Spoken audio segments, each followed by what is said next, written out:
સરસ મજાનું બટેકા અને સુરણનું શાક છે પ્રભુ.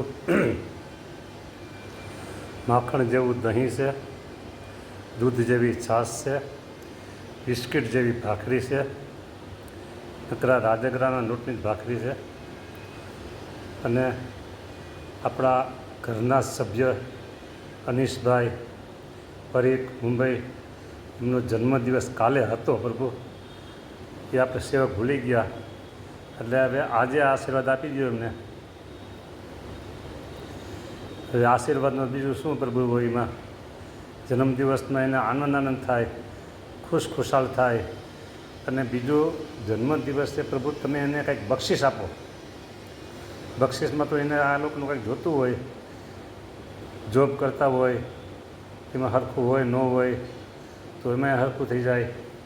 મકાન કંઈક લેવા દેવાના હોય તો, કારણ કે ભાડાના મકાન હોય, ઘરના મકાન હોય ન હોય, આ બધી ઘણી બધી પરિસ્થિતિ હોય પ્રભુ. શરીરમાં નાના મોટા કોઈ રોગાદિક પીડા હોય તો આજે એમના જન્મદિવસ નિમિત્તે એમના જે શુભ સંકલ્પ હોય મહારાજ, એ સંકલ્પ તમારી કૃપા અને તમારા આશીર્વાદથી પ્રભુ પૂરા થાય. આપણા ઘરના જ સભ્ય છે, લગભગ મહારાજ મહિનામાં 1 વખત 2 વખતનો થાળ હોય જ છે. હા, એટલે એવા આશીર્વાદ દો દયાળુ. આ લોકના એના સંકલ્પો પૂરા થાય. પછી એક વસ્તુ બાકી રહી, તમારી ભક્તિ.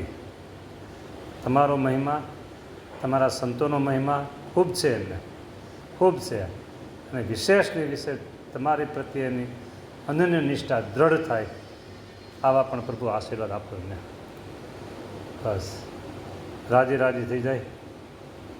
થાળ જમી લ્યો અને પછી પ્રભુ હવે આપ શયન કરવા થોડી વાર પછી પધારો. રાજી રહેજો મહારાજ, રાજી રહેજો. જમો.